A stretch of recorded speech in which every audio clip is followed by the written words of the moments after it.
Hey everyone, it's Cheryl from Tinker's Card Art. Welcome to the Beach is My Second Gnome paint class tonight. I'm excited for you to all be here and paint this fun painting. I know it's still a summer painting. We have one last summer painting. This is it. And what better subject is to have the gnome. So anyways, I'm excited to paint this with you guys. I've got my colors already. I've got my painting already. I've got my painting traced on. You guys all got the tracer to trace on there. And hopefully you've got yours traced on too. Or perhaps tonight you might just want to watch and then watch the replay while you paint. Sometimes it's a nice idea to just watch the first time round, ask any questions you might have, and then you have this recording for as long as you need it. So as you guys come in, give StreamYard permission. That way I can see your names. If you don't, I see your comments still. It just says Facebook user. So I'm going to pull my comments up. Let me know that you're here, that the audio is okay. And I'd love to see what you're going to do with your gnome painting. I'm going to jump in. And I know we have some people here, so do let me know that you're here. I want to make sure that you can hear me and see me okay. But anyways, the colors that were on the color chart are what I have out here. I have a few extras that I put out by mistake. But if you don't have all those colors and you need help mixing them from your primary colors, I'm happy to do that with you. And you're welcome, of course, to change those colors up. You don't have to use the same palette that I did. What I did on this guy is, hi Dee, okay, great. So you can hear me all right, okay, right? I just wanted to make sure. I'm glad you're here. And I'm gonna jump in a minute, but I was just gonna talk about the paints. Sometimes I limit my palette so the whole painting kind of flows. So I was in such a teal pinky phase, the salmon color this summer. I chose a few colors. I chose the gold, the teal, and the salmon color. I threw a little red in because I had the crab. But then I repeated those colors throughout the painting pretty much to keep it coherent. Instead of having a different color for every element, I wanted to tighten up my color palette, which is sometimes a fun thing to do when you're designing your paintings. Alrighty then. I paint from the back forward generally, which means we'll start with the sky, we'll do the ocean, we'll do the sand, then we'll put all our elements that are on top. And if you've seen me paint skies, I do this sky the same way. It's a pretty simple technique, and you can put clouds in if you like or not. You can make a darker sky. You can make a lighter sky. I'm showing you how I painted mine.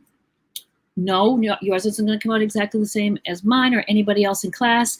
Mine won't even come out the same as my painting that I already did. So that's the great thing. We don't want all our paintings to be the same. We want to have a little personality to them. All right, so I'm going to jump in. I have a phthalo blue here. You could use ultramarine, whatever shade of blue that you like.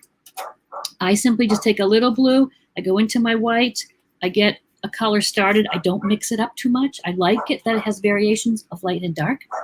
I start on my edge. I like these gallery wrapped canvases because you can paint the edges, pop it right up. You don't have to worry about framing if you don't want to, but of course you are always welcome to. So I paint my edge first, and one good thing about that is it gives you an indication of your color. So if it's too light or dark, you can just change it on the fly and just paint your edge up, and you can have a nice finished painting when you're done. But it gives you a good time to add some blue and white together. If it's too dark, just add just white to your canvas. If you wanted a little more color, just add some of your blue.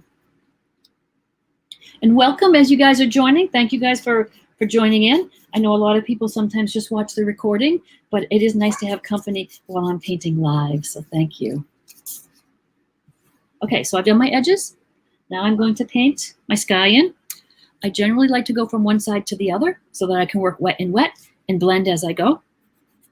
You don't have to be very careful on these little fronds because we're going to paint the little green bits over. Just leave a little space where you know where you're going to put one of your palm fronds there. So I tend to paint my skies in a bit of a crisscrossy effect, just something with texture. I just don't want you to go back and forth. Then you have those streaks and it looks a little like you painted a wall. And I do most things like a textured stroke, a painterly stroke like that. Exception is when we get to the water. I do want you then to go back and forth. Those streaks that you get work well in the water. for water. So anyway, I am not being super duper careful about exactly tracing. As long as I know where that trunk is going to go, I'm good. I would be maybe a little more careful around your gnomes. Anytime you want, if you are more comfortable with a round brush or a flat brush and outlining your elements, feel free to do that. That is a perfectly acceptable thing to do. I just sort of go on the fly a little bit.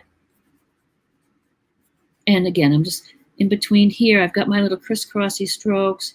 I am working. Yeah, that's right. And you see how it's a little darker and then a little lighter? I like that look. It's painterly, but you might like a nice smooth sky. And in order to do that, you just do the same stroke, but you just keep smoothing it out until the paint on your brush is gone. And then you can almost use that dry brush to soften it. And you can have a very smooth sky, one color, if you like that sort of look. I was thinking about this painting today, and it's a summer painting. Of course, we've got the beach and we've got the ocean, but you could take the same tracing, the same pattern pretty much, and change the seasons. You could make them fall and put like little pumpkins in instead of the little summer elements we have. You could do an Easter one, have Easter eggs and Easter baskets, and just put green grass and a blue sky behind. So it's a fun pattern to hang on to incorporate in other ways. I did paint this last night at an in-person class, and that was kind of nice. Haven't had as many in-person classes as I used to, and they're coming back a little bit, and I'm excited because it is fun always to paint with you guys in person too. Dee, are you painting along with me tonight, or are you watching?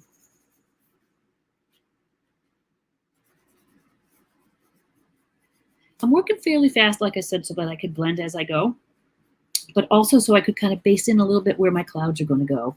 I want to do them while the paint's wet, so they're just a little vague suggestion of a cloud to start with, and then as it dries, we will get it brighter and brighter. But I'd rather have just a little vague suggestion of a cloud rather than letting the paint dry and then put a cloud on top when it will then look like it's been pasted on. Oh, good, Dee. I'm glad you're painting. Let me know as you go if you have any questions or need any, anything that you need me to address as I'm going.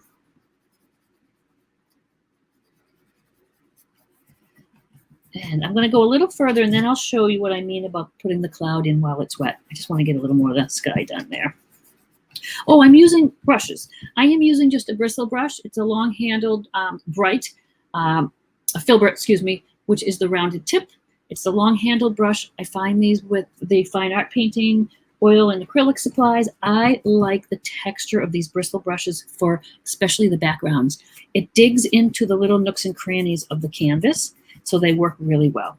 However, it's not necessary. If you have like a 3/4 inch, a 1/2 inch of just your synthetic brush, works perfectly fine. A great brush to have for some of your background work is the chip brush. Comes in like a 1.5 or a 2 inch, super inexpensive. Get them at the dollar store, the hardware store. They're great for backgrounds too. And they're great for different effects because they're scraggly, and you could dab in grass if you wanted to, or different elements of your painting are done with that brush. It's a good handy brush to have in your paint kit. You know what I'm going to do is go right across, and I'm working quick enough. My paint's not drying yet. I'm going to just keep an eye on it, go straight across, and then I want to show you a little tip for getting the clouds started. And you can maybe understand now why I said to work from one side over. If I started here and worked over, and started here and worked over, and it dried, I'd have like a weird dry patch, a line in the middle. So that's why I'm going from one side to the other, because I can blend as I go. And for an example, say I wanted a darker sky or a darker bit, straight into just the blue, and you could put some dark in there. It blends by itself practically when you're wet, and you could get some even darker areas. Lighter areas, you just take some white. It won't stay white, of course, you have so much blue on here, but you can get a little bit of a lighter area in the background. And let me know, you guys, when you come on, where you're watching from. I would love to know where everybody is, and that you can see what we're doing pretty easily.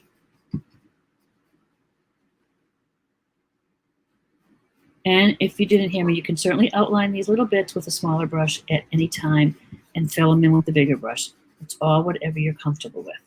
So any sort of sky that you're doing, you can use this technique for clouds. Got my blue painted in.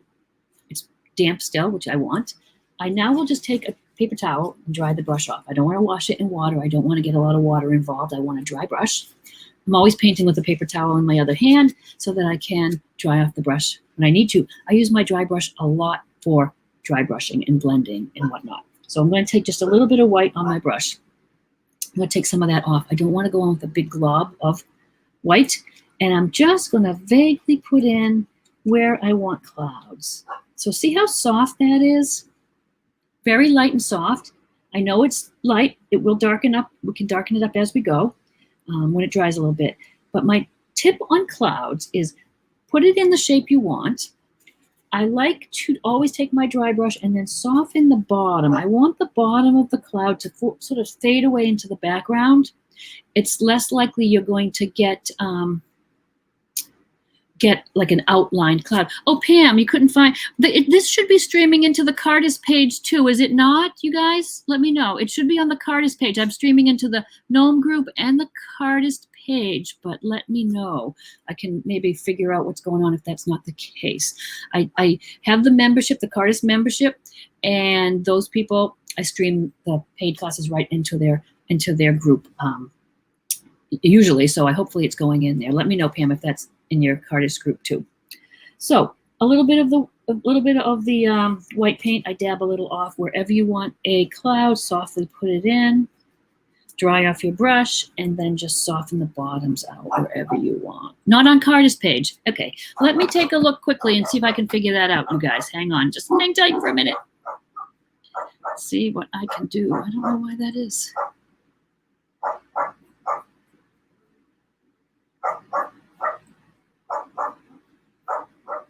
Hang on, I'm just going to take a quick look. Not sure why it is not working over there, but I can at least put a note and a link to this page. So give me a second and we'll get that squared away.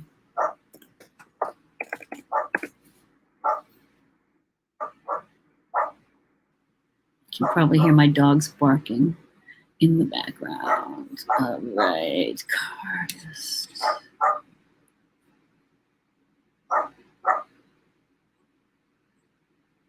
It's always a little glitch of some sort. Okay, people. I could not, let's see, hang on.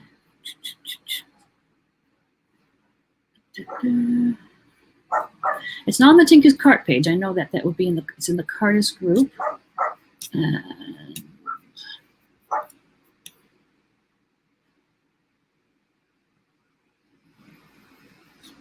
I thought I saw it in there, but let me make sure.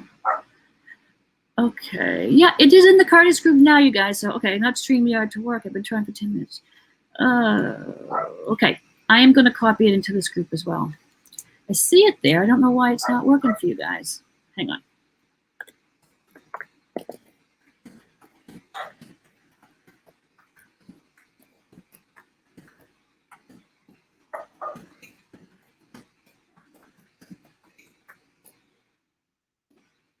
All right, let me link it into the other group. Oops. No. Copy it. I'll go back to the other one now. So either way, it should work. You should get it here or there.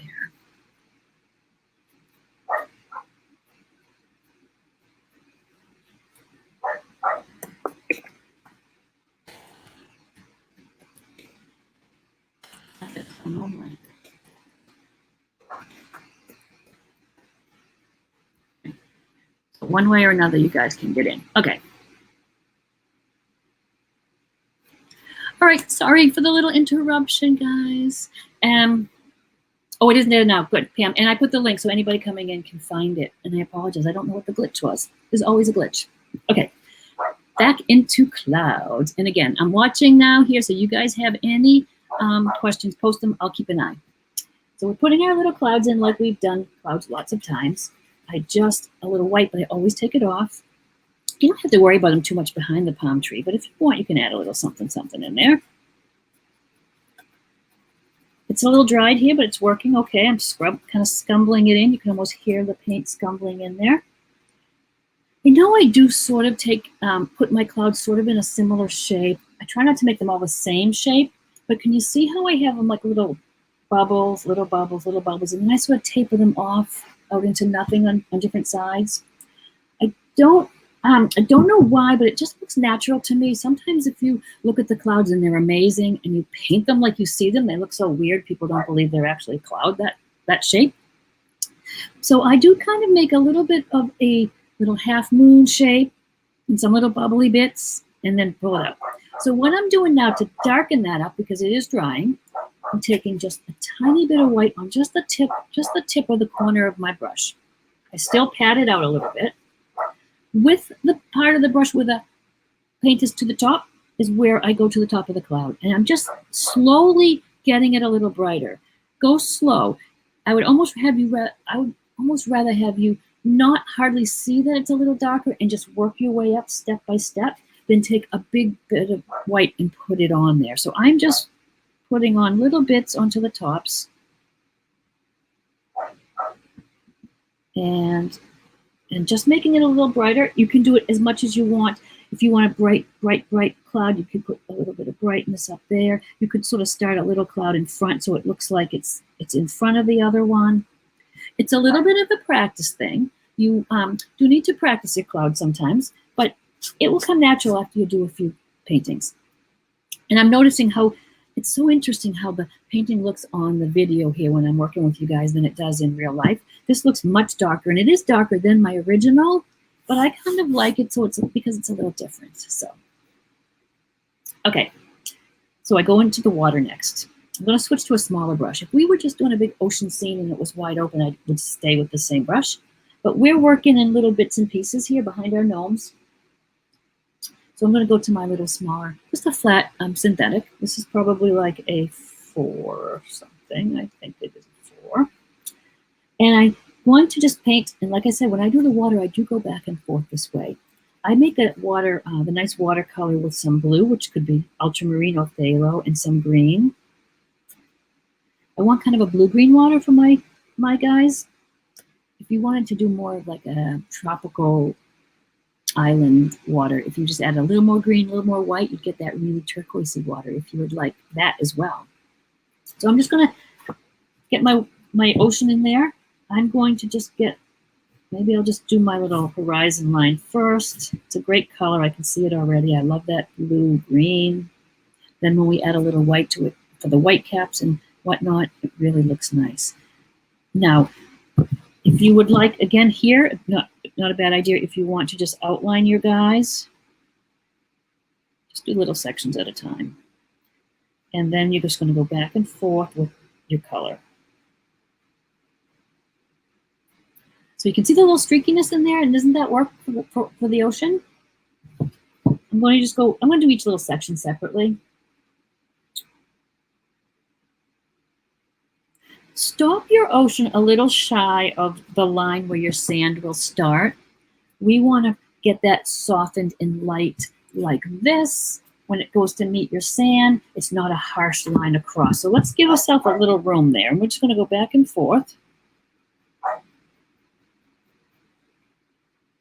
And it's just, I'm going green into the blue. I'm just mixing it on my brush. I like it when it's a little bit different shades, not all the solid color that I missed. If you need to go straight across and you hit the beard and the tree trunk, don't worry. His beard starts as a dark gray. We can cover that. I'd rather have you have some nice long strokes across there. And we'll do the same here. And what I would do too is when you have time, you could just wrap it right around the edge and they'll finish off that bit of the side of the canvas too. Okay. Again, if you take your brush now, if you want, like on the chisel edge, you see, and run it this way. There's no paint on it, but it's making some nice streaky lines that look like water. We've got just a tiny bit in the middle here, so let's just do around his glasses, around the little gnomes. And remember, you guys will have this recording, so you don't have to worry about keeping up. You will be able to go back and watch this as long as you'd like. I will download it later, and I will email it out to you guys tomorrow, but you'll also find it in the groups.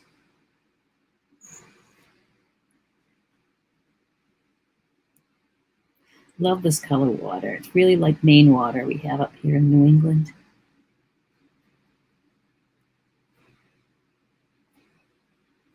And I've got you guys here, so again, feel free to any messages. And if you're watching this after the fact, don't worry. I'm still around in the group, in the private group. Ask the question, send me a direct message, anything. I'm here to monitor and help you even after the class is over, because you might have questions later on. So feel free to reach out. I'm around. And I'm stopping, just like I said, a little shy of that sand. You can see my paint pal, good. This one. Sometimes I like to make the camera so that you can see the paint and the brushes and everything, because that might help as you're going along, watching how I mix the colors. And I'm really liking the chisel edge of this to give that texture. I'll put it up close to the camera in 1 second. But see the little lines that I'm getting by doing the chisel edge there?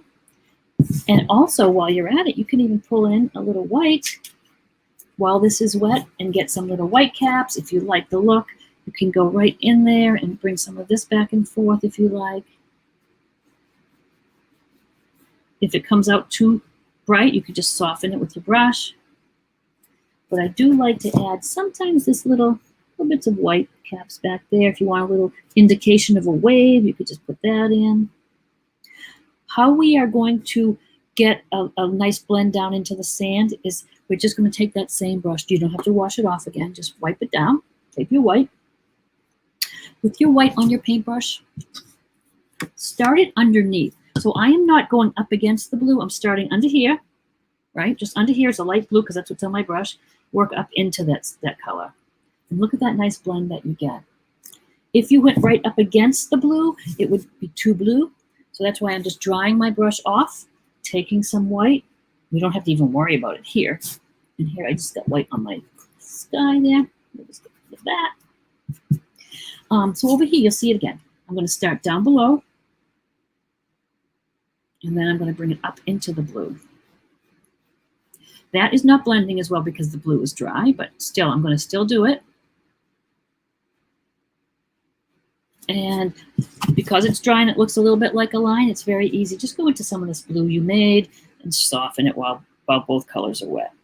You can really get a nice soft blend whenever colors are wet. A lot of times they dry as you're painting. Just re-wet them a little bit, and then you can softly blend them again. It's all something that will come with time as you start working more and more with shading and highlighting wet and wet, which we will be doing. Okay. Now we'll go into the sand color, which I really like this ivory. I know we can mix it, so if you need help with the mixing of a color, you could just add a little yellow ochre or a little brown to your white, get an ivory. But I use a lot of it, so I buy the big bottle of it. This is called buttermilk, but I use that ivory color a lot. So if you're looking for colors to add to your collection, that is a good one. I'm going to go back with my bigger brush. This is a clean one, so I'm going into my ivory color sand there. It's a great color, but we still want to add some lights and darks, some shadows. You can see on the original, can you see underneath their little feet and under the little elements, I have a little shadow. That is just that yellow ochre goldy color. So let's just for now get the white of the canvas covered. And it's kind of a nice blend right into that little bit of that little water, ocean water coming up onto the sand. Using those same kind of strokes, one side to the other. I must be mixing it up because I'm going right to left now. I do it again fairly fast, and I'll show you why in a minute, so that I can put some of that yellow ochre in softly, have it look like the sand's been walked in so it's not just a solid color. I'll do the same with some white. And again, you could carefully go around these elements, but the colors are all going on top are darker. It's going to cover over that ivory color. And because the ivory's so light, look at, you're seeing the drawing right through. So you're not losing your little drawing. I'm pretty much going right over my little crab. I'm softly just blending it up into the water. And there we are. You can see, you can almost hear the bristles of this brush digging into the little nooks and crannies. You can see how it blends and gets in there nice. So now, kind of like the same way we do the clouds, but I'm going to dry my brush off. Take a little of my yellow ochre color there. Again, I always wipe a little off. I don't want a big bit of color on there. And I'm just here and there going to brush some in. I'm applying the paint to the canvas. At the same time, I'm using the brush to soften it. And again, you can do as much or little as you like. This isn't the little shadows yet. This is just on the sand itself, some darks and lights. Sometimes I have to get away from it a little bit. And I do the same thing with a little white. I take a little white sometimes. I took a lot of white. We'll take some of that off. And here and there, just add it. It just makes the sand have different colors, multi-dimensional. It's not just flat color that would read as just flat sand. I want it to look like people have been walking in it. And you can make it as, like I said, painterly as you like. I'm a painterly painter. I like to go and just leave the brush strokes sometimes. I like that look. But you have your own style, so you can go over that with your brush as much as you need to and soften it. I do want to put a little bit of that goldy color under all my guys. And here's a good way. I would go and use maybe a little round acrylic brush. And I'm going to take the dark. I have two shades out. I don't know why, but just any kind of little goldy ochre color. So I've taken some of the color on this palette, so I need a little more room. And I'm going to add some of the clean water to it. I want it a little bit washy. I want it a little bit watered down. It's pretty watered down. It's very much like watercolor there. And I'm just going to go underneath my elements. A little shadow on that side. I'm going to put under the little crab. And under their feet. And what this does is it sort of just plants them in the sand. They are, I'm going to get it a little thicker. I got it a little too light. And as you're painting, you'll be able to determine if it's too light or too dark. So it plants them in the sand. They're sitting down now. And I think I went right up in here to this little guy. I do a lot of shading and a lot of highlighting in my paintings. It gives it a kind of a little, I won't say a realistic look because I'm sure our gnomes are terribly realistic, but you know what I mean. And I bring that out a little bit. Okay, so I do need to soften that. So what do? We take one of our brushes, dry it off. Maybe I'll just use my round again. I don't think there's any color on it. So I'm just dry brush. And I'm just going to soften. Oops. Well, you know what? So much for no color in that brush. Because yes, indeed, there was some blue.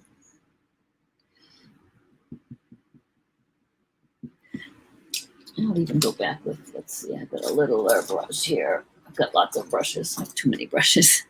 A little dry brush just to soften the underside of these shadows we put in. I'm working fast enough that it's not drying yet. And what would happen if it dried? You're working a little slower. It's dried. You can just re-wet a little bit of the ivory around it. And then with your dry brush, you just soften them together again, just like that. And you can go with your dry brush and feather it and soften it as much as you might need. So just take a step back and take a look. But I like the look. What do you guys think? I like a little shadow under them. I like the way that looks. Okay. So now we've got all our background down, which I love to get a lot of that white of the canvas covered up first off all, and then work our fun elements forward. So I've got a little bit of a blob of white here I must have put on. So I'm taking just my sky color again, and I'm just going to touch that up. It's pretty easy to fix.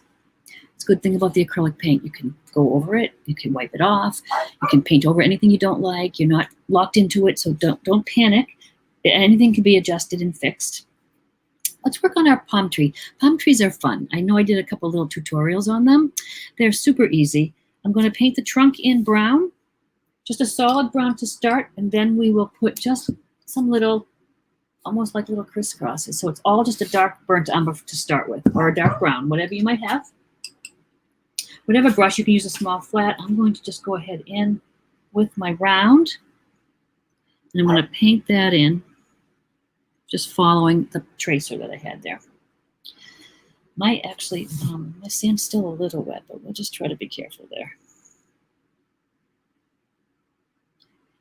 And sometimes, depending on the brand of the paint, really, a lot of times is how streaky it will be and how the coverage will go. I use all the brands, but I have to say the Deco Art and the Folk Art do have better coverage. They're a little more money, not a lot, really, but they do cover a little better. But if you have one of the others and it just looks a little streaky, don't even worry. Don't try to keep going over the wet bits. Just do a nice coat. Disregard the streakiness, and then when it's dry, do another coat, and a third if you need it. But the important thing is just to let the first one dry. If you go over the wet paint because you're in a hurry or you want to get it darker quickly, it's just going to take off that first layer. So you're better off just taking your time. Get a hair, use your heat gun or your hair dryer to speed it up if you find out that you need, if you want it to be a little bit better coverage. And I'm going to put this in here and let that dry. Now, because of my tracing, I, for some reason or another, have some little white spots showing. As you go along, just touch them up. It's not a big deal. You can't even hardly see them on the camera, I don't think. But I have a little bit of sky there that needs a little touch up. And a little bit of the ocean. I've got plenty of the paint right here. I will just touch that up a bit. So as you go, you might find little bits and pieces you need to touch up, but pretty easy. This will dry. I don't even think I need a second coat because I'm putting those little burnt sienna little crisscrossies on, but I need to let that dry first. So we'll let that dry. And I see you guys are watching, so that's great. So do let me know that everything's going along. I think we're in the right groups, and I think it's all going in live, and it's being recorded, so don't worry. The fronds are fun. They are going to be just a dark green first, and then we're going to build them up till a little bit of lime green. I do it with a flat brush, and I just take and make a really dark green. You might have a dark green already. This was the darkest that I had, so I'm going to darken it up by adding a little blue and maybe a tiny bit of black. I'm going to get a nice dark, it is almost a black. It's going to almost look like a black. Actually, you know what you can also get? I've got this beautiful blue and yellow, and these two together, you're going to get a fabulous green too. I think I'll go with that. That's a really nice, richer green. You don't even need a green paint because if you have your primary yellow and your blue, you can make all the shades. So for the dark first coat, I'm going to use the chisel edge of my brush, and I'm going to start at the end and just make little lines like this. I will do one, and then I'll bring one up closer to the camera so you can get a better view of that. And I let this dry, and then I get lighter and lighter. So it's just a base coat for that, but a pretty color. Let me get up closer so you guys can see better. And chisel edge. And I'm just going to start with the very end bit. And then I'm going to just go down one side. Look, I've got a little bit of a hair here. Sorry. Get rid of that. And go right down. And can you see how I'm sort of like pulling those little spikes out? I like that look for a palm tree. Actually, wouldn't this be cute as a Christmas painting? You could put Christmas lights on the palm tree and holly on their hats, little tree. Oh, it'd be cute. Candy canes. My goodness, there's all kinds of ways you could do that. This one is right behind here. I just like the fuzziness of it. That is the little stroke. Start at the very end and work your way up into the trunk. I always am painting my grasses and my trees and things like they would grow. So they would grow this way. Couldn't it be a quicker way to paint a palm tree? It'd be cute with a little flamingo on here too. I can't leave well enough alone. I have to add different things and turn my paintings all into other seasons and other subjects. But you can take a new look at all your patterns and your painting designs because you could twist them up and make all new paintings from them. I don't know if you guys can hear that. It's lightning now here. Not thundering, excuse me, not lightning. Yet, thundering. I don't know if you can hear that. Can you hear the thunder there? And this is turning to be very blue, but I don't mind. I like just something dark for the background. And what's great about a really dark background is when you get to the light areas that you need to do, they really pop. If you had a lighter green here and then your lime green was your finish green, it would look all right, but it wouldn't really pop out. Like I like the darks and lights. They play off each other. And I'm really, again, just trying to cover the white of the canvas, get something on there, and on top of that, we can always play around with the lights and the darks and adding things. And did I lose one on here? No, I'm right. I didn't have one there on my sample. Okay, let's let that dry a little bit, and then we'll go back and add a couple more shades of green.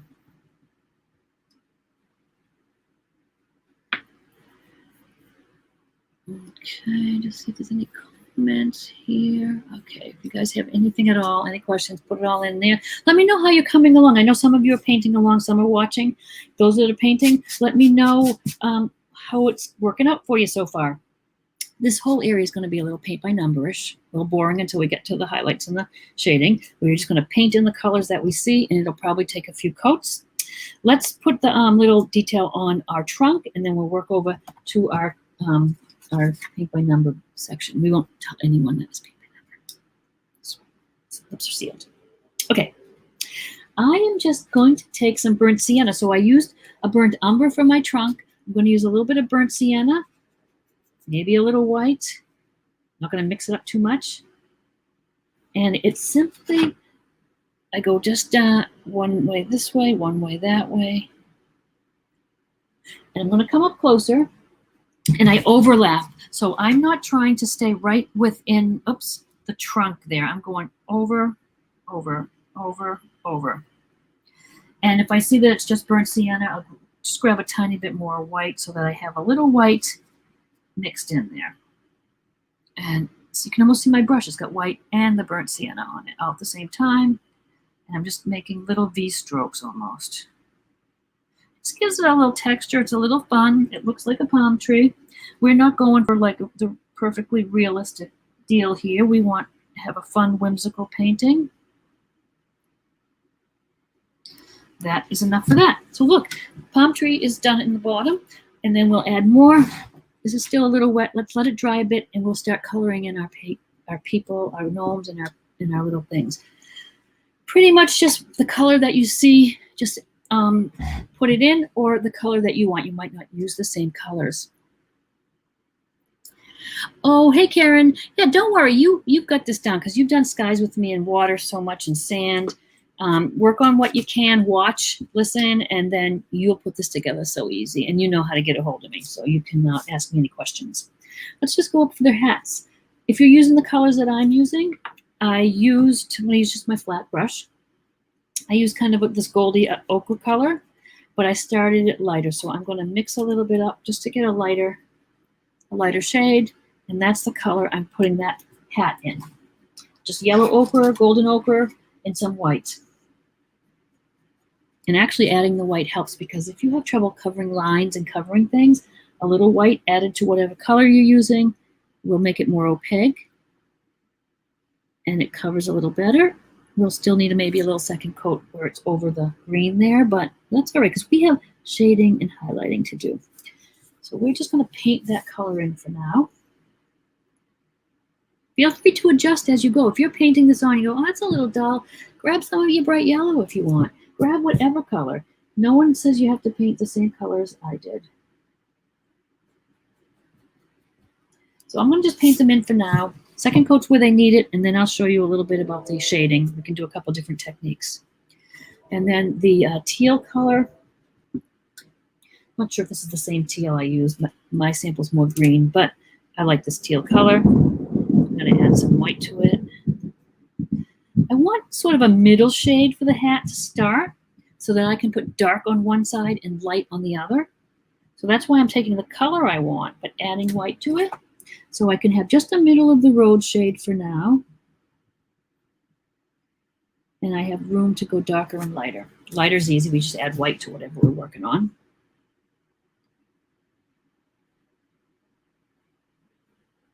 These colors are covering pretty well, though, actually. So that is good news. So on this class last night, we have a real Patriots fan with us, and we painted a little Patriots logo on his hat. I thought that would be fun. Here I go with my other ideas. Two is put a little different, like where the Patriots here, and then the Bruins, and then hang on, lost my camera here. Sorry, we'll re-sign in. It does that every now and then. I don't know if it's just because a text or a call came through. Don't worry. Oh, but you can see a big close up of my arms. Yuck. Oh, sorry. Hang on. Let me just put it back into the broadcast.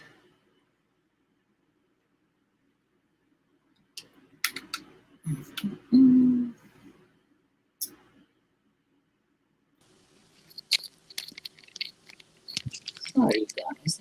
Let's go to normal and get my big face out of the way. There. Hang on.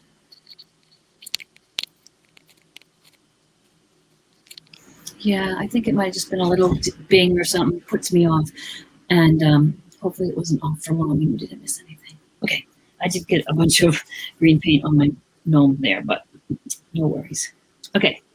Oh, so I was saying about putting like little logos of the sports logos and whatnot, which reminds me, Karen, I will get that hat done for you with the W. I think it was a W. I'll look it up and have that for you soon. I love this salmon color. I've been using that a lot. I'm going to use it as is because I like that shade.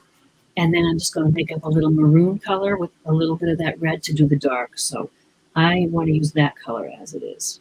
You can see it's a little transparent though, which when I was telling you if you needed to add a little white just to make it more opaque, you could do that. And then on the second coat, go to the darker color and it will cover nice for you.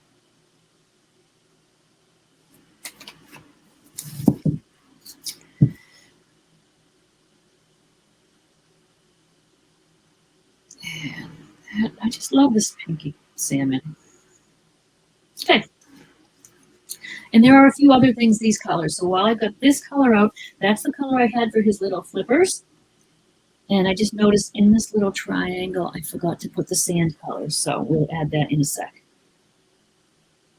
So I'm just going to do a base coat of his flippers in that color. And again, you can use any color you wish.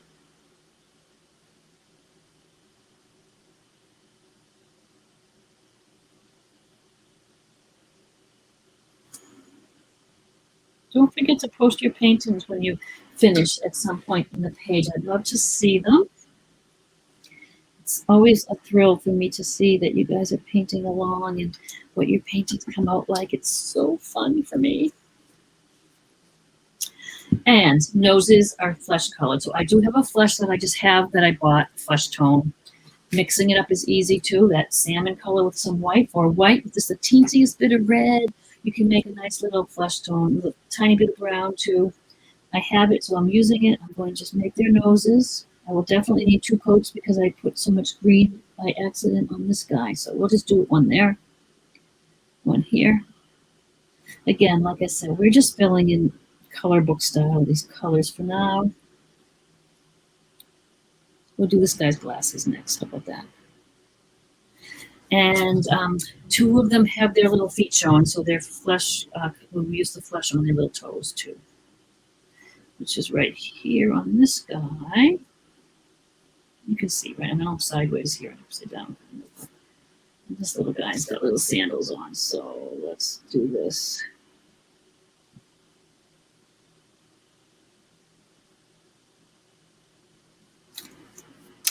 Okay, so with base coat, we'll do another coat when that dries.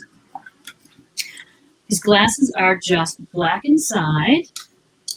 I shade them with a few little light blue lines, which I'll show you. Get that in the water so it doesn't get all hardened up. These 2 just for now. Okay, a little black, almost with a little blue even, a little black blue if you wanted.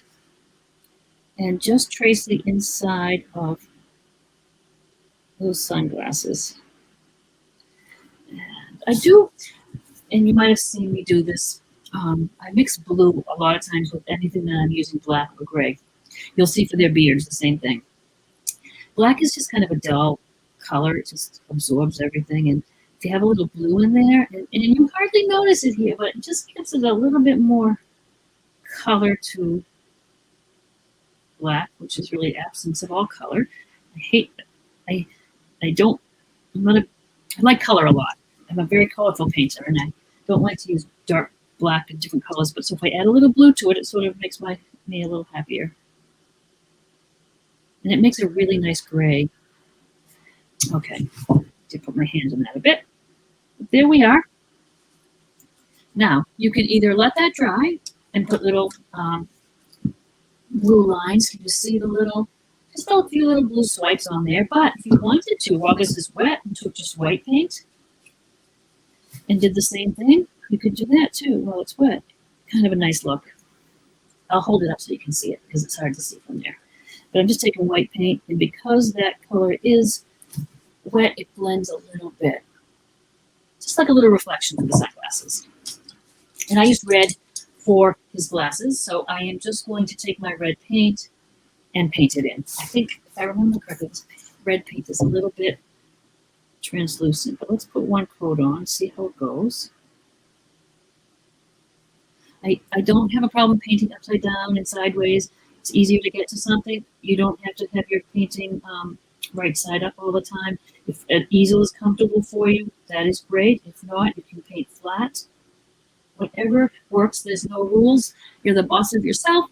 You can do what you want to create your artwork.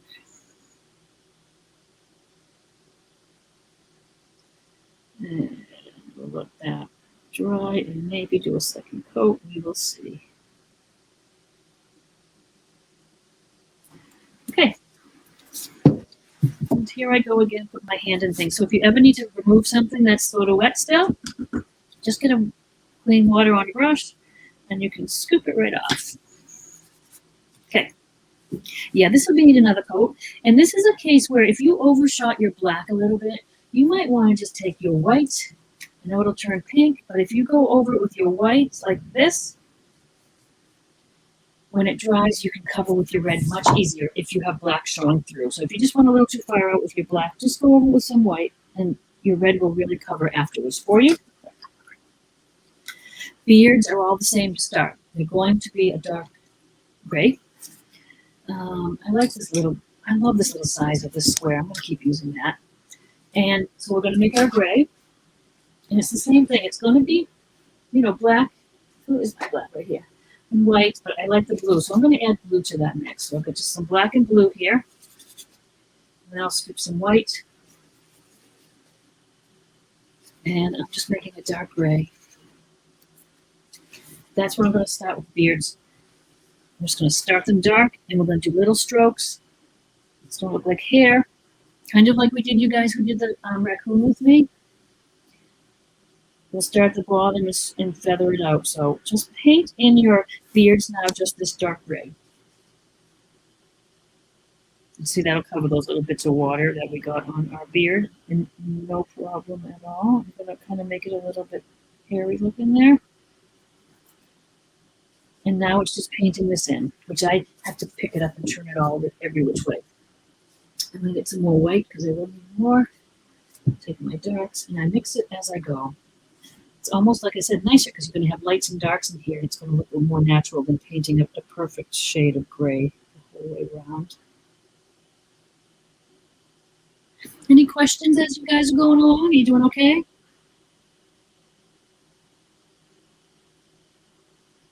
I know you're probably all hard at work.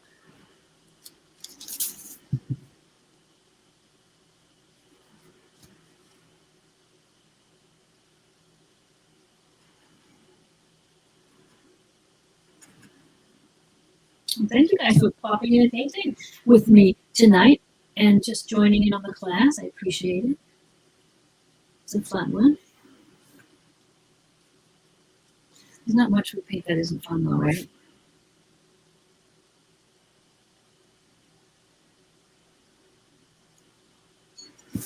Yeah, it's bluer, it's grayer, it's different shades. I don't mind. It's wet the whole way over, so I can just soften it together if I think I need to. And now we're going to go for this guy. Use whatever brush is comfortable for you. You could use a bigger brush for this. I'm comfortable with this one, so I'm going to go with it. I'm going to go the best I can around the little shovel. But again, you can take your little round brush if you wanted to and get it just right. It's all what makes you comfortable in your painting.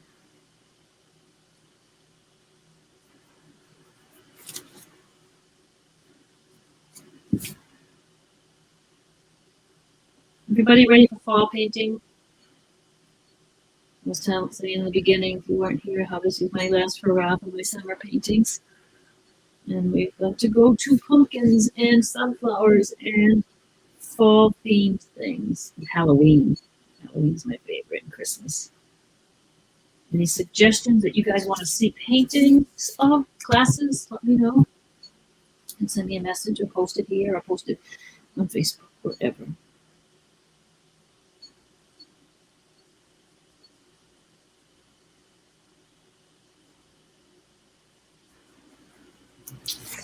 All right, we get 2 done, and we will get our little third gnome.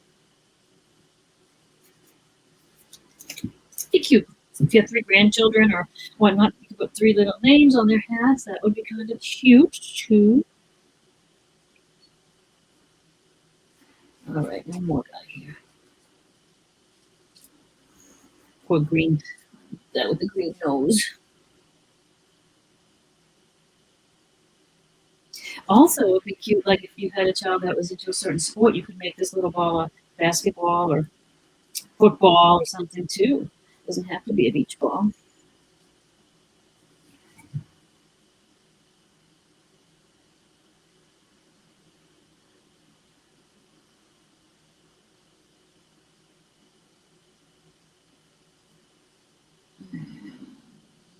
That one, if it's a surfboard next, we'll fill that in.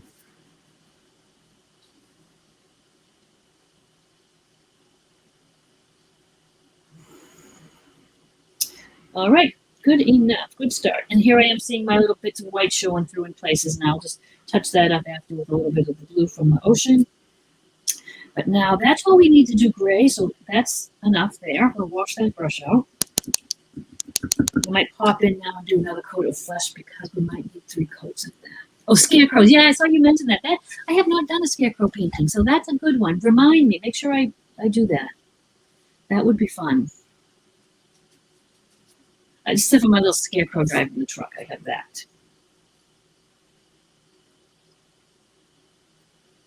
So another quick coat on their little noses.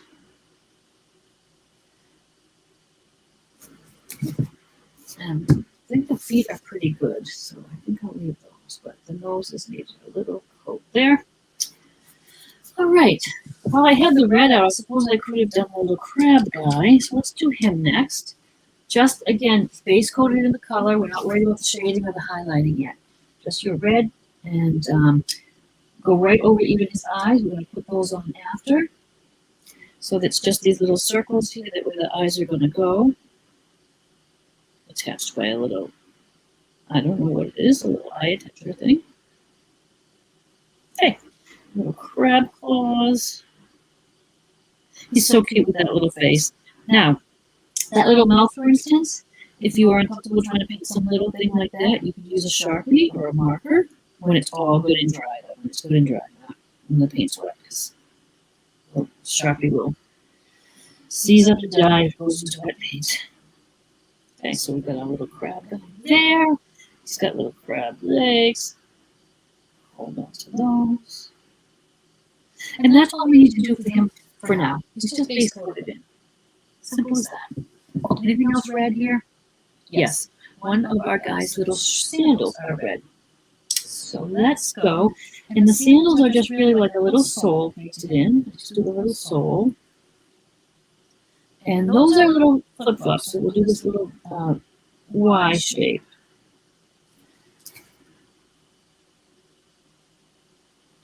And we have, you know what? We have red on our brush still. Let's put the beach ball, there's so many colors on there. So where it's red, let's just put that in for now, since we have red on our brush. No real rhyme or reason we need to do what colors, but if we have the color on our brush, let's try to do all of whatever there is. We can't do that stripe yet, we need to paint that, so let's paint that next. And then When we do a second coat of this red, we will put a little stripe on our surfboard. You have the design traced on there, so you're just following those little lines for your beach ball.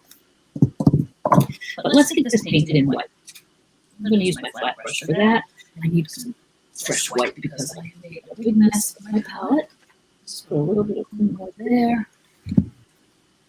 And we're just painting it in. Paint right over where the stripe is. You're going to see your stripe right through anyways. And you don't even have to put a stripe if you don't want to. You could just paint this a color too if you didn't want white. I'd love to see you make the painting your own, whatever it takes.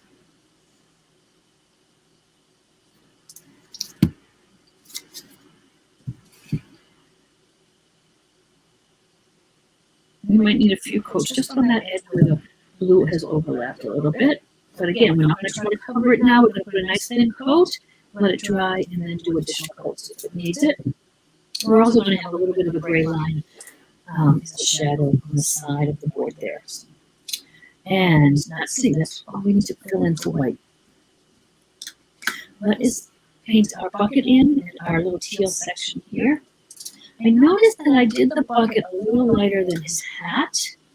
So it just means I'm going to add a little more white to that teal I was using and just get a lighter shade. You see, I'm just mixing up a lighter shade here, teal, for the bucket. If you want to paint it that color. That's all that we'd like to do.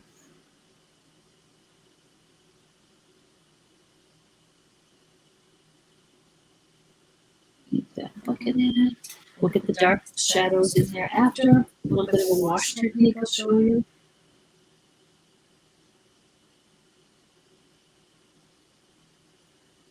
And I know it looks complicated. There's lots of little things going on here, but it's just take it little by little, one thing at a time.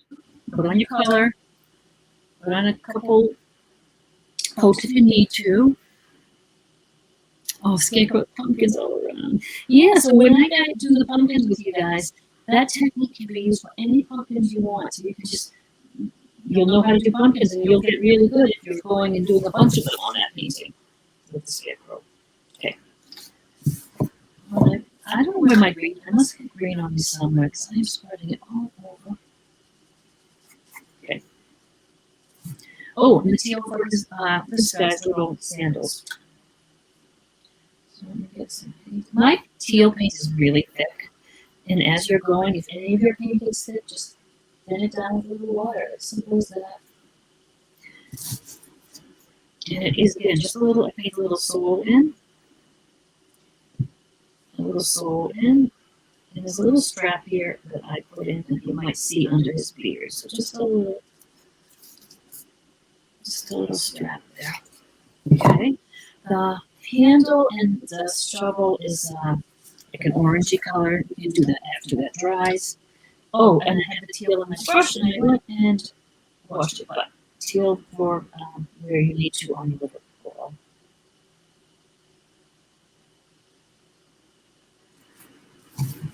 Just filling it in by following the line. It'll be fun afterwards. I'll show you the little tricks too. Just doing some quick shading and highlighting, and it makes these guys all have form. Round, not just flat at that point.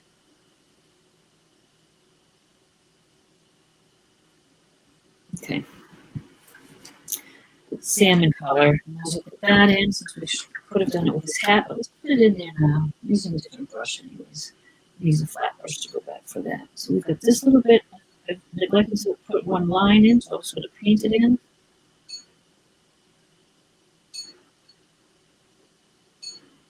And just take your time. If you don't get it all done tonight, I know it's probably difficult to keep up a little bit. Take your time and just put in whatever you can and just work at your own pace. And if you guys are watching the replay later, remember you can just stop and start it. Take it in small bits if you wish.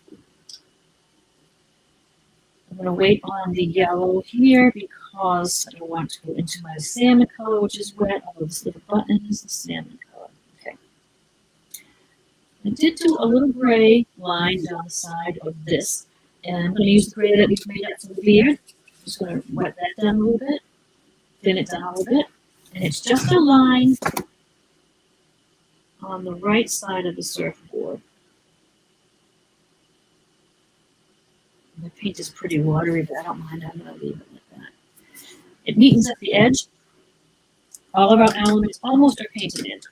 Let's go and do a second coat on our hats, and then we'll do second coats where we need them here. We'll put that line in for surfboard, and then I think we'll paint the beards and then worry about the little shovel after, because it's going to be on top. And it'll be kind of hard to paint the beards around that. So let's just do our second coat up there on our hats. Don't need too much actually on that gold one, but it's just that light gold I made up. Just a quick little second coat to cover mostly where my tree is showing through here. But I think what we'll do is wet.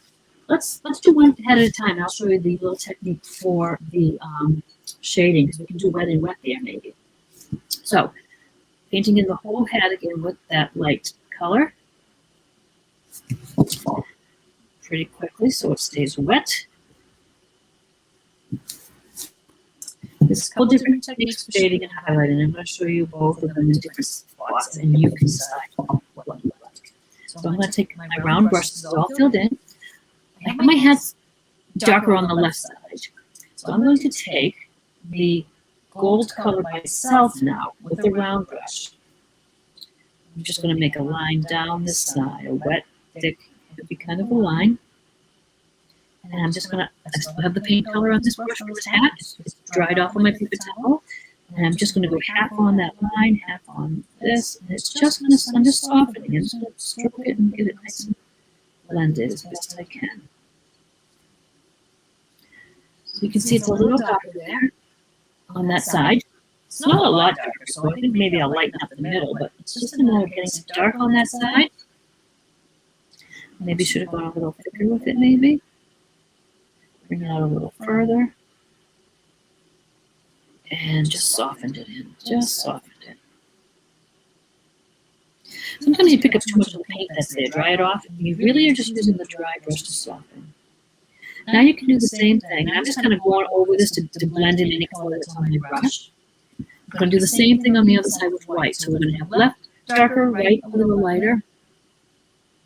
Hey Dee, that's perfect. Wiggle your toes like these little guys in the sand. This is picky. This is a picky little painting, and I don't expect you all to get it all done tonight in one sitting. I know I'm going a little fast because we have all those details, but do take a breath, walk away, come back. You're not going to miss anything because you're going to have the replay. And it's a fun little painting, but it is a bit detailed. And sometimes it's nice to do a little bit more detailed painting. I do a lot of very simple, quick, on-the-fly ones, which you don't even need the design traced on. But sometimes it's fun to do something like this. So I've done a line just down there white. Same old brush, nothing on it, and I'm just going to soften that white in, soften that line, and then you can even pull it in, whatever you need to do. And it's, again, little tips and tricks that take a little bit of practice sometimes, but you've got a nice little dark and light side to his hat. And you could also even take a little light if you wanted to, white on the brush, and get it a little bit brighter if you need to. Put it on, take it off, soften it. Play around it, because no harm done. You can paint this hat right over if you don't like it, or if you blend it too much and you don't see the light and dark. It's a fun way to just kind of practice. We're going to do it on these two, so you're going to see the technique again and again. I'm going to paint the color I did for this hat. It's kind of streaky there. It was just my teal that I mixed with some white. So and you know why I'm painting it a little quicker, so that I can get it to blend with it still being wet. So I'm painting it in. It gives it a really nice finished look though when you get it dark and light. So here's what we did on the other side, right? Just paint it in with color. Dry off your brush a little bit. And I find it easier to show you guys to use the other brush to put that lights and darks on. So now take your dark teal on the left. It's not a very neat line. It's just going to put a nice line down there. Almost get a little heavier at the bottom.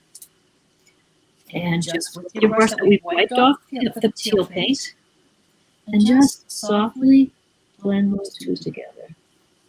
almost blends in one little stroke on that, but you can work it out if you want to bring it out a little more.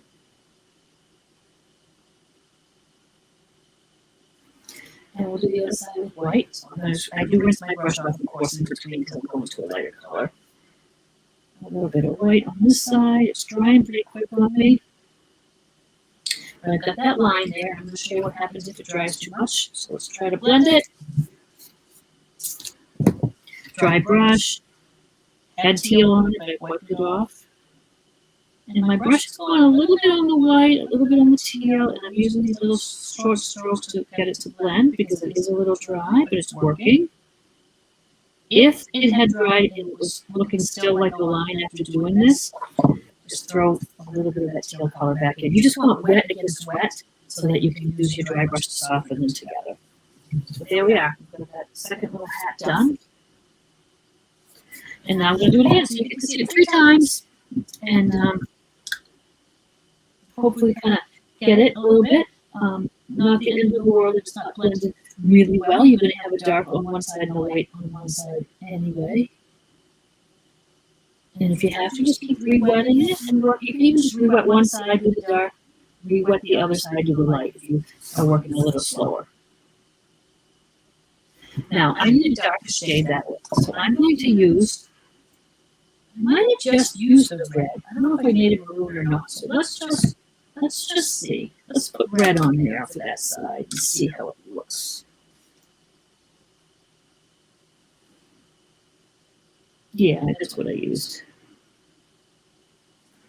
And I'm going to dry that brush off. Flat brush dry off. Half kind of on the red, half on the salmon color. Keep drying off the extra color. So I'm taking extra color and I'm getting it off the brush now. And I'm coming back with the dry brush and as many times as I need to soften it. Again, I'm more painterly, so I probably would have left that and not worried. But if you want, you can kind of go back in and just very light touch, very soft and finish that. And the same thing with the white on the other side. I think the camera could go a little bit this way so you could see more of my messy palette with messy pigments, but you'll see how I'm drying my brush off very often. And down this side again.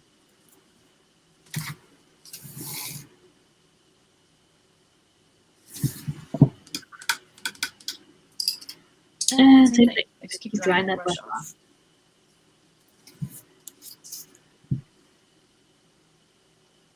And I'm softening it.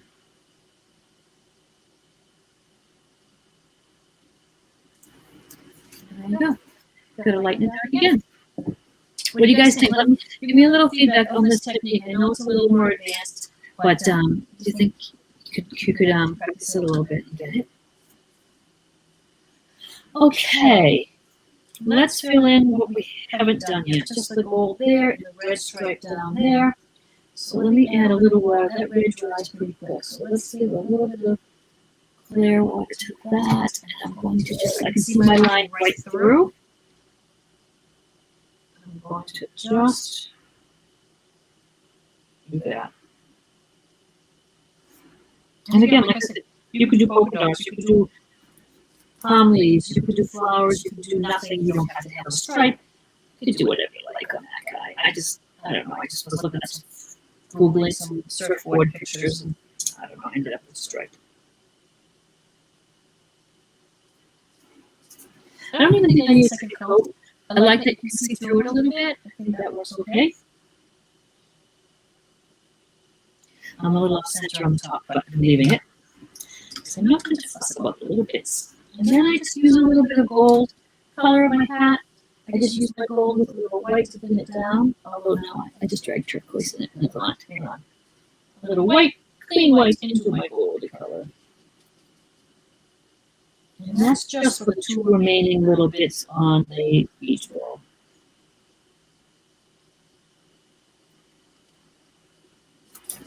I am always trimming this every which way because I don't want to put my hand in certain things wherever I can reach it easiest. All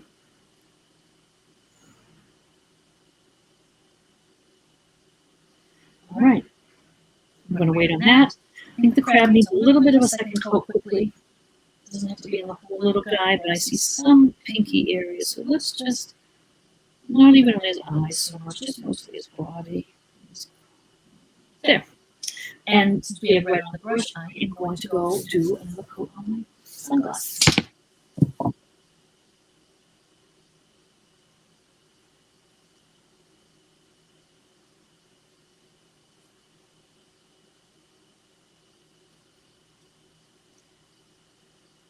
Okay. If you need to, you could do a little bit on that. If it needed a little more pop of color. Let's pop back up and finish our palm tree. Same brush, that little flat. We're going to get a middle shade of green. So what we used for the beginning was that nice dark green, but just a little more yellow to the blue. And you can get a middle shade of green. Now, when I go onto this palm tree, this color may not even show up. I never know really until I try it. And if it doesn't, I'll add a little more yellow, a little more white maybe. But I'm going right on top. It really doesn't show much, but I'm going to do it. I see it a little bit. I'm doing the same strokes. I'm starting at the end with a little point, and I'm just bringing these guys out. Same here. Can you see?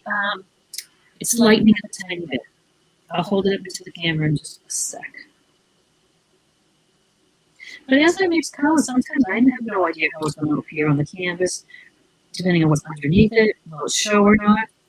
You just learn to adjust it as you go. You can always lighten it, darken it. And do play around with some of your primary colors, mixing and seeing. You can really, with your primary, you can get all the colors under the sun. I know I fall for it too. I go into the stores and I love the colors and I buy this and the purple and the salmon and I do like it and it's convenient, but you don't need to have a lot of colors really. If you want to start just a little bit, sit down with your reds and your blue, your yellow, and just start mixing.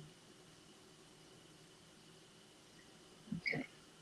Now, so you can see that it's subtle. You get a little bit of your dark behind it, but you can see how some of them are a little lighter. Let's give it a minute, and then we'll go back to that really lime green, and that'll really pop if we can let that dry first. Add a little white to it too, and make it really jump out at you. All right. Now, what should we do? Let's do their beards. Their beards are fun. Tedious a little bit. They're fun. Get your round brush out you like, or your detail brush. I'm just going to use my little round. That is my workhorse, and it doesn't look like much. It's ratty kind of looking, but it gets a nice point. As long as your brown brush gets a nice point still, it will work. I'll have to neaten up my area here a little bit. Okay, I want still to work with the gray. So it's going to be a lighter gray, and then we'll end up with white. So I'm going to grab this gray that I mixed up over here, right? And just lay it in there.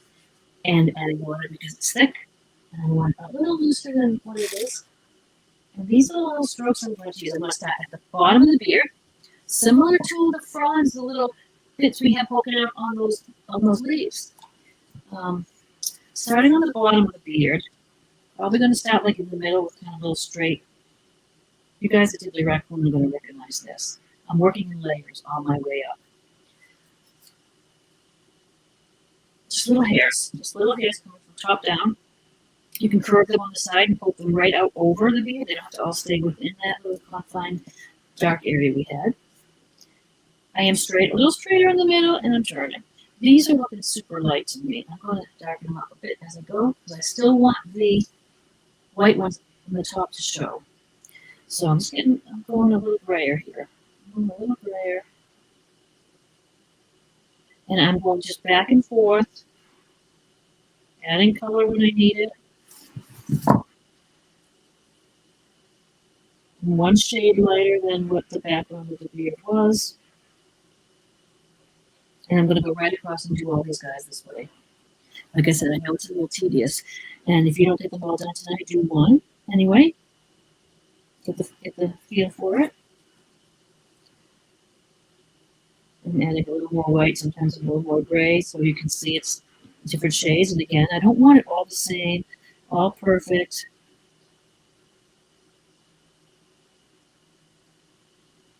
You could use your liner brush for this too. That might be a good job for your liner brush.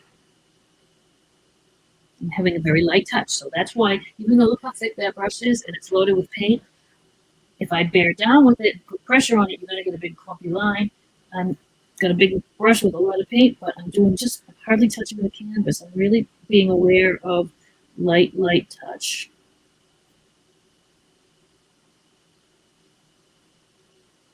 And he has no mouth, and they have no eyes except for this guy with the glasses, so you can just do all beard.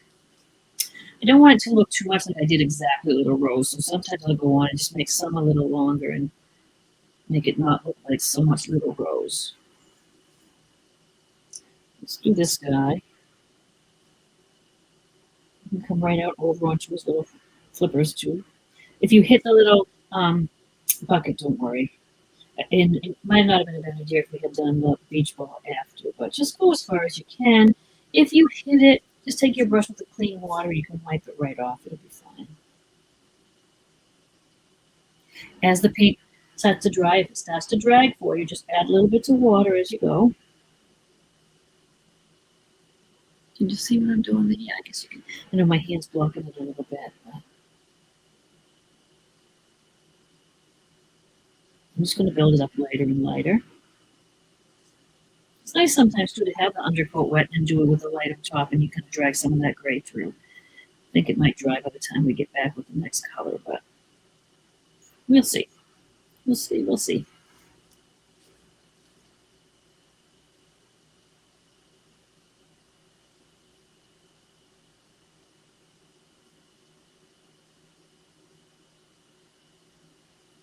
Same thing. Third time's a charm.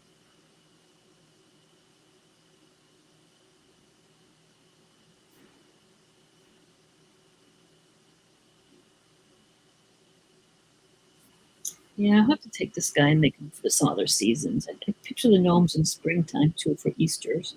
We could do a little Easter gnome painting.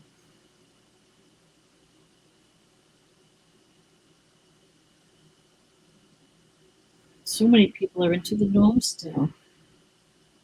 I know they had a big resurgence. Remember back, was it 70s or early 80s that gnomes were big? They had that gnome book out, which I loved. I have still. And was it Macy's or Jordan Marsh, whatever back in the day? Macy's maybe had the gnomes in all their Christmas bags and all their marketing materials. It's fun. It was cool to see them come back. Everything comes around, right? Everything comes around back around again.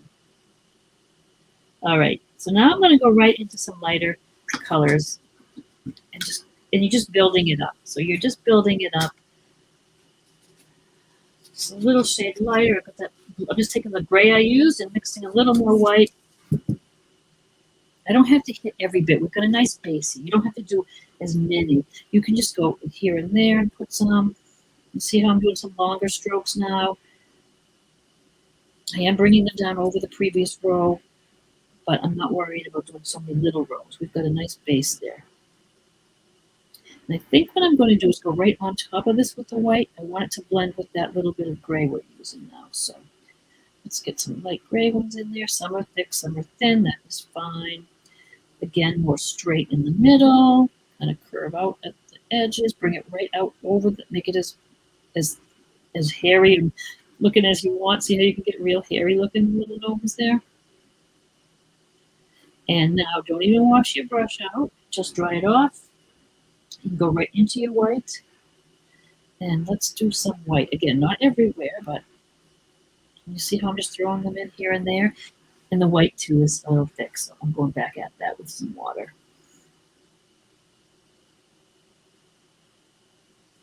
I'll hold this up for you in a sec.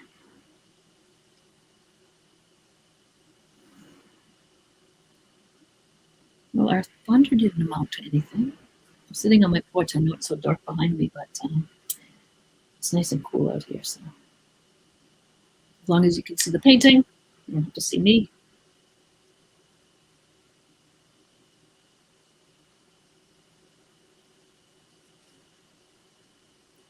And I like to see the water in the palette because you can see I'm adding lots of water as I go sometimes. It's all a practice thing. The more you do it, the more you'll be comfortable with it. You'll know what the consistency of the paint is good for you. And I did a little wash shading underneath everything here, like we did with the sand. So that'll be another, I'll show you that wash technique again. There. Every time I lift my arm up, I get the paper towel stuck to it. So look at the difference now with that little bit of second and third coat. It really looks hairy. You can get as light as you want. I looked at mine afterwards and I said, geez, they look like they're gray beards. You could go and get as heavy white, get more white in there if you want. Get them as light. They could be different tones too. They could have some that are lighter than the other beards. So you take a look when you get your steps in and see how light or dark you want to be. I'm going a little lighter there. Okay, back again. Let's do the little bit darker shade of gray here and there, and then just jump right into the white like we did. And I gotten very gray there. I want a little bit more blue in my gray. I want a little more blue gray. This is the technique we use for our raccoon. This is the technique we use for animal fur lots of times.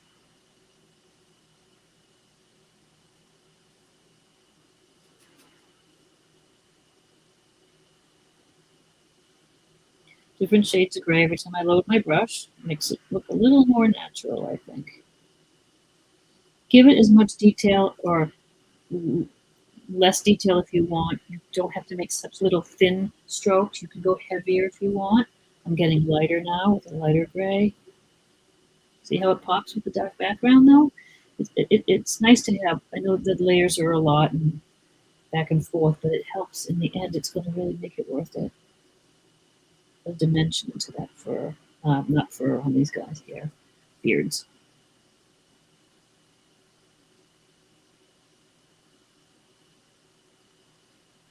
And then go and just with your white, get them as light as you would like.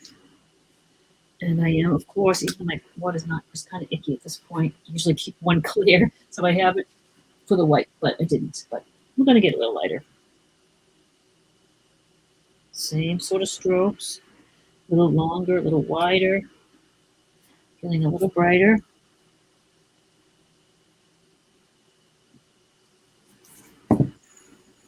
And then stand back and take a look, and then you'll have a better idea of if it's what you're looking for. It's hard to tell this close up. You need to get back from it. And the trick I tell you guys about too, you think something's off and you have trouble pinpointing it, take a photo of your painting or hold it up in the mirror, or I can tell with the camera here. It somehow just shows it if something's off. You kind of see it a little easier. Just let it sit for a day or two and come back to it in fresh eyes, and you'll see anything that you might need to fix. And more times than not, it's not. I went to bed the other night with that painting, that new fall painting, and I said, oh, I don't really like that. I'm going to get up in the morning and painting it over. I got up in the morning and I thought, I'm just going to shade the leaves and it looks okay to me now. So you have to, everybody goes through it. You step away from it and give your eyes a little break, and you will see it with new eyes. I promise.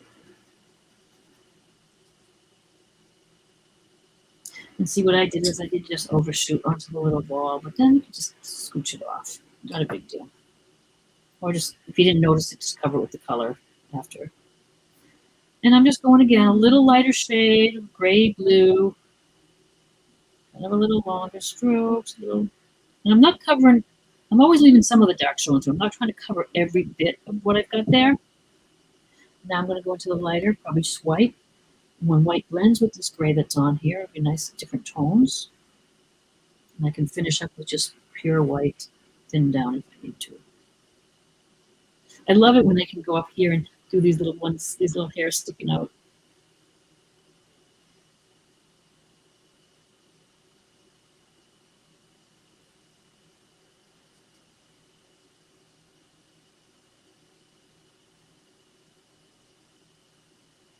Same thing over and over. You can see how this would work for fur though. Okay, there. He's a little darker than the others. And I'm going to just go back to him and just add some more lights, just to get him to the way I want him to look. And like I said, even you could try your liner brushes on these guys. But these are a little longer strokes now, a little brighter white, just getting them a little lighter.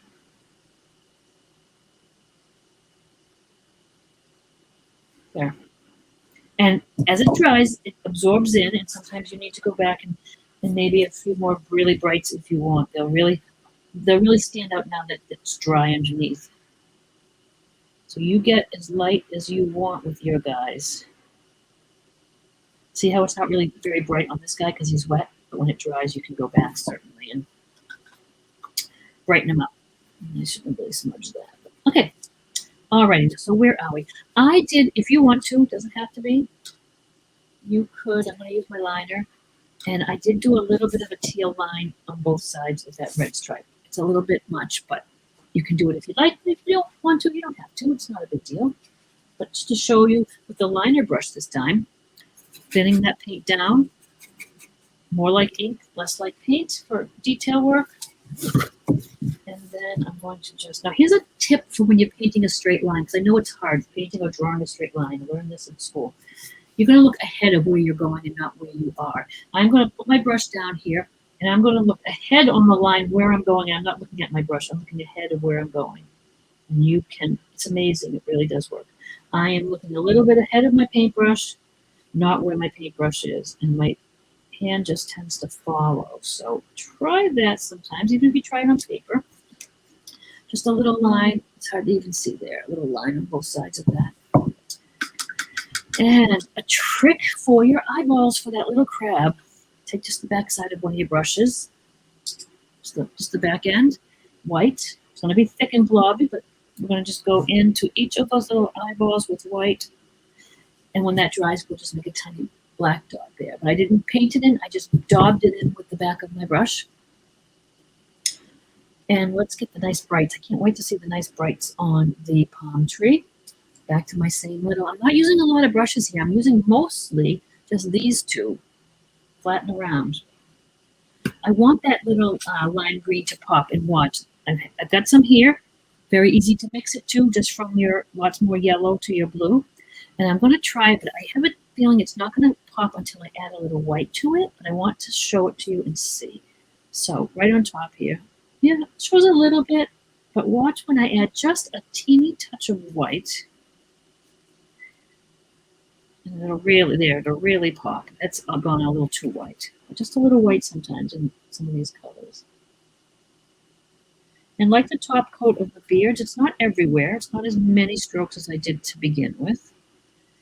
Just here and there. And I'll hold that up for you. It's the same strokes. I'm doing from the end and just angling those little strokes out. Here and there, here and there. Lime green with a little white. Again, oh, sorry, that's the wrong end. Again, you could just yellow and blue. Lots more yellow than blue. And again, add a little white. You can make your own lime green. And I'll give you a little close-up view of that guy. You see, it's kind of a cool look. Similar to the beards, right? You could very well have used a chisel edge of your flat brush for those strokes as well. Okay, doing a quick second coat on that salmon color, which I could very well have done when you're putting on the colors everywhere else. I neglected to. So let's just a quick little coat of that salmon. Okay, right. And what do we have left? The bucket shading. Little mouth on the crab. And I shaded some on him too. So I used like a little bit of a maroon, which is just black, a little tiny bit of black into your red. So I'm going to take my red here because I want to shade my crab just a tiny bit on both sides. And I'm taking a little red and a little black. And it's going to get a nice maroon for me. And just going to take a little color on there. I'm taking some off. Just on each side. I'm just giving that a little shadow. And I'm drying, you know it's a little round brush, I'm drying it off and just softening that little shadow in. I did hit it with a little bit, or it shouldn't be, but again, clear water on your brush, scoop away any mistakes as you discover them. It's not much, see, it's just a little, see the little maroon on the sides there? it's going to dry a little smoother. If you needed to, you could just blend it with some red. But that works. You don't need much on him. That works. When it's dry, we'll put his little eyes in. His little mouth, like I said, you could paint it in, or you could put it with a Sharpie. If you're painting any little detail in like that, I thin the paint down. It's just a tiny little smile because he's got a little cute smile. It's just a little tiny smile. There. And now I'm going to shade my bucket and then put the shovel in. So the washi, the shades that you use with a wash, and it should be like with clear water, which I have water I was drinking, but I'm going to use it. Okay, so I've got nice clean water now. I'm not going to drink it now though. And I am going to just wash in that dark teal. So see, we've got the buckets painted the light teal. I'm going to shade in a little dark here and down the side, and then white. Just kind of like we did the hats, smaller scale. Taking that dark teal, and I'm mixing a lot of water with it. I am making it pretty watery. And inside is just along here, go over your little handle. That doesn't matter, we're going to go over that. And I am just giving it a little shadow in there, and I'm giving it a little shadow down the left side. That's just with watery paint. It's just a little watery paint, a little wash, which you can then soften the edges if you want by just, even with the same brush, just dry it off. Just soften where the color is meeting, the dark's meeting the light, and you can just give it a little wash if you need it, a little softening. Same with the white on the other side. I just water down the white a little bit. And it's really just down this side. And just to avoid it looking like a harsh line, and because you've watered it down so much, you have time, you just wipe off. Oh, sorry, we've been booted out again. Hang on. And then I just use the softness of the brush to soften that edge. Enter, enter, enter.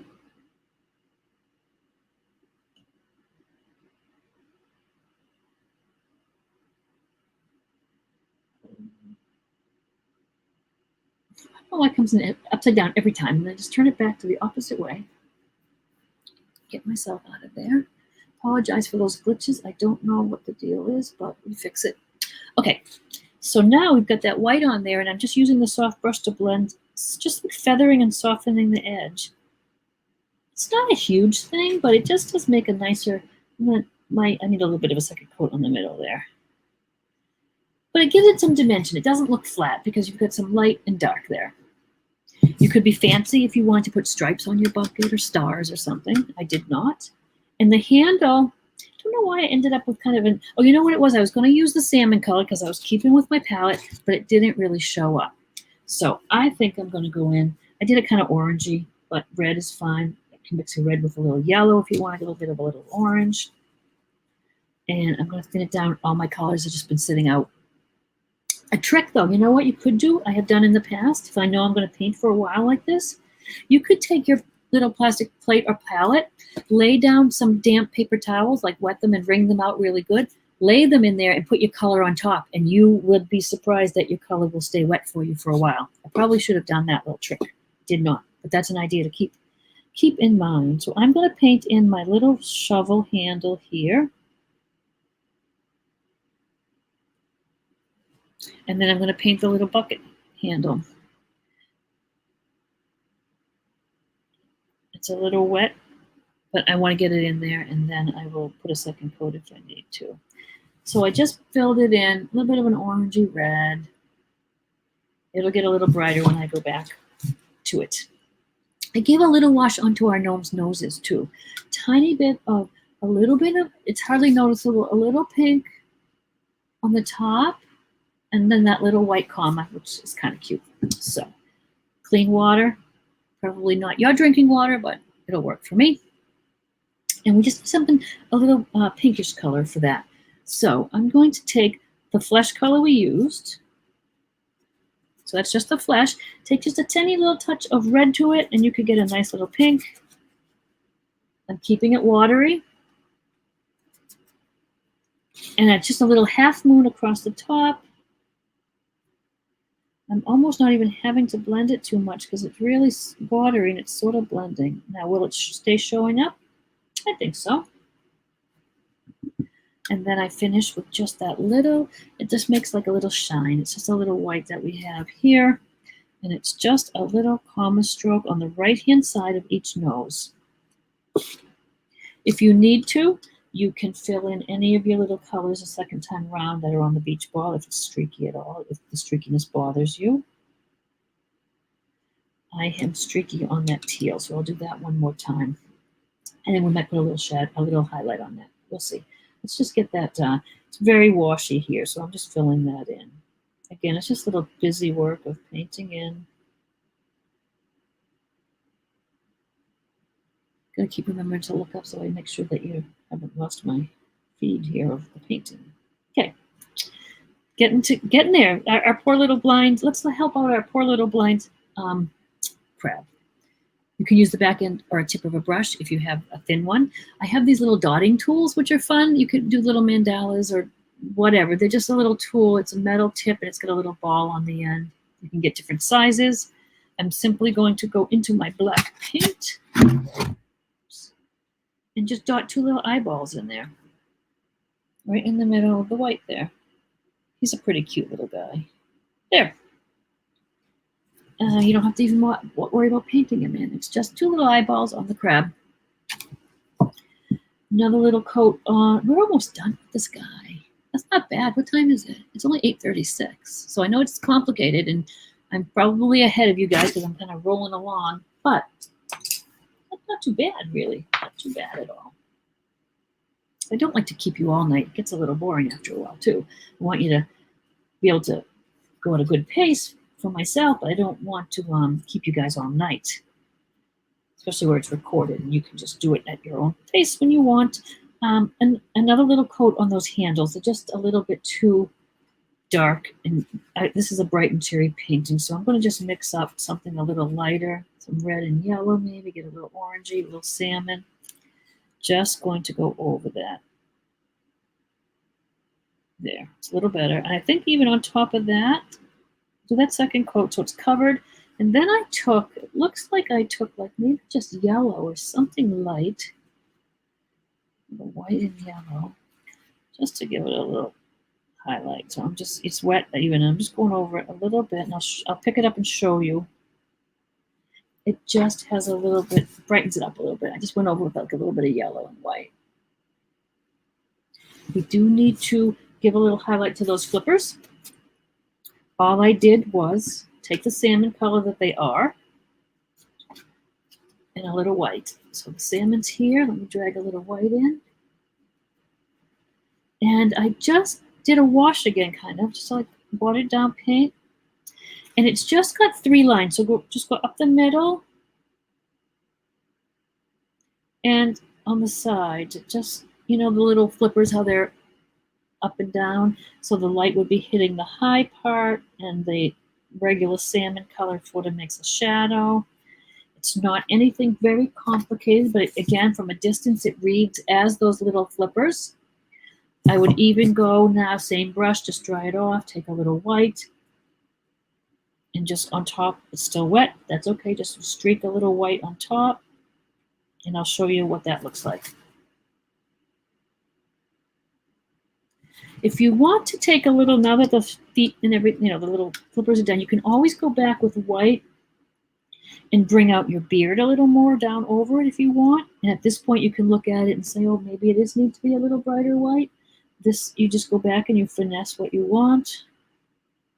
On those guys, did I miss anything? Oh, I put a little highlight, so just a little highlight across, look at this, a little white I dragged across the bottom of those little flip-flops. You could do a little bit of the same thing on these guys. Just kind of thin it down. It's hardly going to show, but you could just put a little, just a little something like that.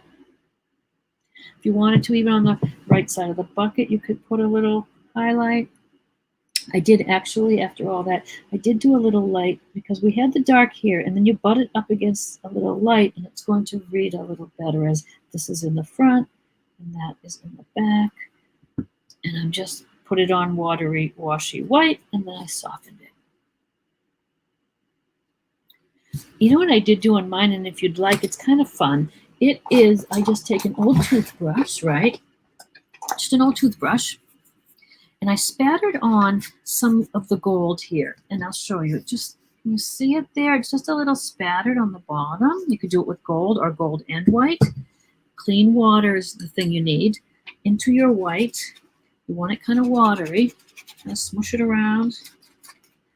Oh, I'm doing the white instead of the gold. We'll do some white. So I just, oops, spatter on the very bottom. And I overshot my die, but you just really want it on the very bottom. It comes right off. And if you wanted to do a tiny, tiny bit of the gold, you can. It's not necessary. I'm actually going to just hold this, my hand over, or just put another canvas over. And it's just a little texture in the sand. It's not anything you need to do. It's just, you can hardly see it. You can see it a little bit. It's just a little something I added on the end to mine. Now, I think I've covered everything. Let's take a quick look. If you want, I think I added just a little bit of a highlight to my beach ball. Barely noticeable, but can you see in the middle here, it's just a little lighter shade of the color. Just with my little round brush.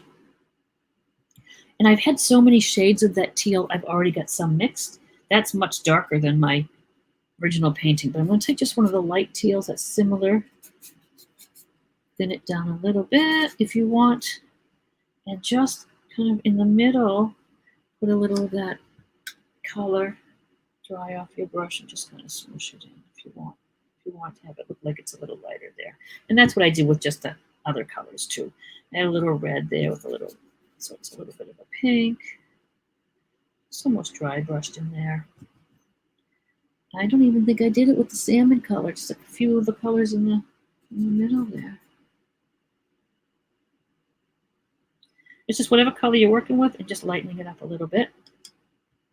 I could go on and on, but we don't want to get too picky because we've got enough little details on our die here. Get my little dots, nice stray dots off.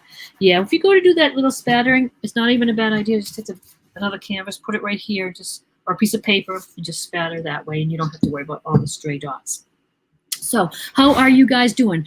Are you pretty happy with what you've got so far? Because I think we're pretty much done, and this is only like not even an hour and 45 minutes. So I know it is tedious and it's got lots of elements, but it's not going to take too long. Take your time. Try not to make as big a mess as I do. If you have any questions, of course, reach out. I'm going to put my number on the screen here because if you would like to know when I go live on my pages just to do quick little tutorials, sometimes I'll just do just the palm tree or just something on shading, or maybe we could just do the crab. I can text you and let you know that I'm going live. Also, if you have any questions or anything you need to get a hold of me, you can do that. Let me put that banner up for just a sec, and you guys can jot that down or screenshot it, or you'll have it in the recording. So if you text me at that number, you'll be on my list, and I will, if I have something going on or I'm going live, I will give you shoot you a quick text. But you can text me that also, a message or an issue, or you want to have a little critique of your painting, send me a picture. Do share your paintings too with me. I'd love that. And let me see if there's any comments, you guys. I don't see any comments, so I think you are all good. I appreciate it again that you are painting with me and that some of you purchased the class. Thank you very much. Some of you are my members and you get the class for free, and I'm so glad you guys jumped in. If you would like to know any more about my membership, send me a message or text and I can put you on the waiting list. We're going to start opening up again for new members in September. So anyways, I enjoyed painting with you guys. Have a great evening, and I will talk to you soon. We'll have more great classes coming up. So see you later. Have a great night. Thank you.